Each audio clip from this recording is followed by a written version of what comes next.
મહેસાણા નજીક લગ્નના નામે છેતરપિંડીનો આક્ષેપ સામે આવ્યો છે। ₹75,000 લઈને યુવતીનો પરિવાર ગાયબ થઈ ગયો છે।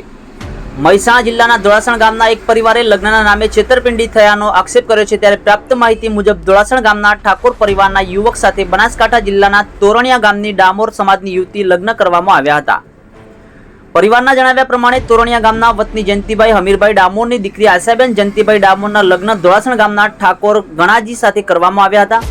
લગ્ન બાદ યુવતીના પરિવારજનોએ અમારા સમાજનો રિવાજ છે કહીને ₹1,50,000ની માગણી કરી હતી। આ દરમિયાન ઠાકોર પરિવારે વિશ્વાસમાં આવીને ₹70,000 રોકડા આપ્યા હતા અને ત્યારબાદ 2 દિવસ પછી યુવતીના પરિવારજનોએ માતાજીના કામનું કારણ આપીને દીકરીને થોડા દિવસ માટે ઘરે લઈ જવાની વાત કરી હતી અને ફરી પાછી મૂકી જવાનો વિશ્વાસ આપ્યો હતો, પરંતુ તારીખ 6/11/2025ના રોજ યુવતીને લઈ ગયા બાદ અત્યાર સુધી પાછી મૂકી નથી ગયા અને ફોન પણ બંધ આવતા યોગ્ય જવાબ આપવામાં આવ્યો નથી અને તેવી ફરિયાદ કરવામાં આવી રહી છે। સમગ્ર મામલે છોટા બામોદરા ગામના શકરાજી ડામોનું નામ પણ સામે આવી રહ્યું છે। પીડિત પરિવારે જણાવ્યું હતું કે તેમની પાસે રૂપિયા આપ્યાના પુરાવા પણ છે।